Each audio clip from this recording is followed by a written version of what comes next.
ஊழல்வாதிகள் இருக்கக்கூடிய மாவட்டம் என்று சொல்லக்கூடிய அளவிற்கு இன்றைக்கு ஆட்சிக்கு வைந்த 5 ஆண்டு காலத்திலே கொள்ளையடிப்பதற்காகவே ஆட்சி நடத்தி கொண்டிருக்கக்கூடிய ஒரு அரசாங்கமாக திராவிட முன்னேற்ற கழகத்துடைய அரசாங்கம் இருந்து கொண்டிருக்கிறது.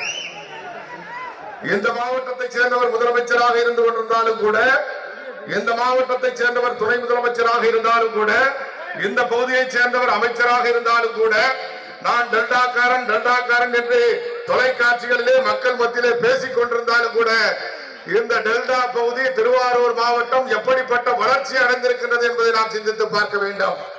எனக்கு தெரிந்த வரையிலே தமிழ்நாட்டில் இருக்கக்கூடிய மாவட்டங்களிலேயே மிகவும் பின்தங்கிய மாவட்டம் என்று சொன்னால் அது திருவாரூர் மாவட்டம் தான். ஆனால் எடப்பாடி பழனிசாமி அவர்கள் ஒரு முறைதான் முதலமைச்சராக இருந்திருக்கின்றார். 4 ஆண்டுகள் தான் முதலமைச்சராக இருந்திருக்கின்றார்.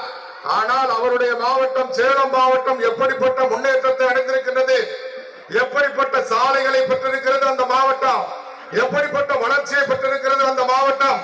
ஆனால் இந்த மாவட்டத்திலிருந்து 5 முறை முதலமைச்சராக இருந்த கருணாநிதி அவர்களாக இருந்தாலும் சரிதான், ஒரு முறை முதலமைச்சராக இருந்திருக்கக்கூடிய ஸ்டாலின் அவர்களாக இருந்தாலும் சரிதான், இந்த மாவட்டத்தில் எப்படிப்பட்ட முன்னேற்றத்தை கொடுத்திருக்கின்றார்கள். இந்த மாவட்டத்திற்குள்ளே நாம் செல்ல வேண்டும் என்று சொன்னால் திருவாரூர்